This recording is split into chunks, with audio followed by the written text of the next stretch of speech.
Hola, em dic Rosa Roig i soc professora de valencià ací al País Valencià des de fa ja molts anys.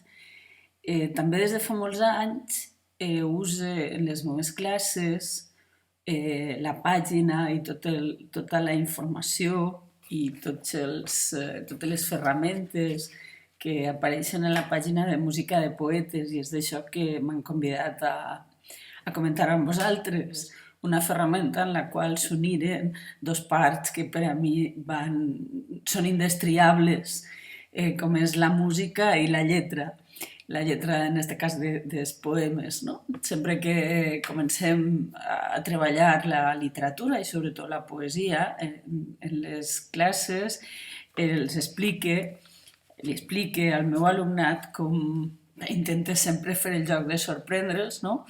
De com és impossible parlar de poesia sense parlar de música. I la pàgina, la web i totes les ferramentes que allí estan doncs m'ajuden a demostrar-ho. En concret, vos volia explicar quina ha estat la meva experiència ara, en aquest moment de confinament, amb la pàgina web Música de Poetes. No?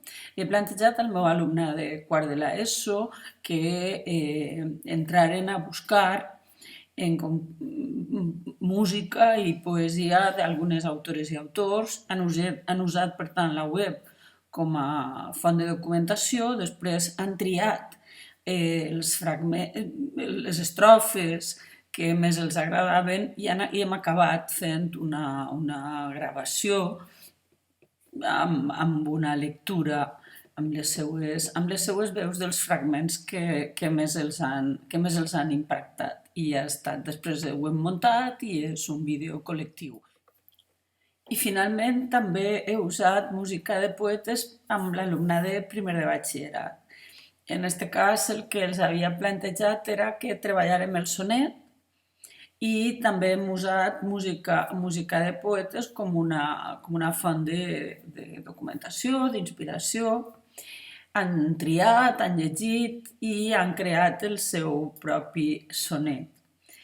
Amb aquest sonet el que farem serà també una gravació col·lectiva, en aquest cas la que triarà aquelles estrofes que més li agraden seré jo i després també farem un muntatge col·lectiu perquè està bé que els treballs que es fan de forma individual en el confinament acaben convertits en algun element col·lectiu per a seguir connectades, que és el que ara no podem fer.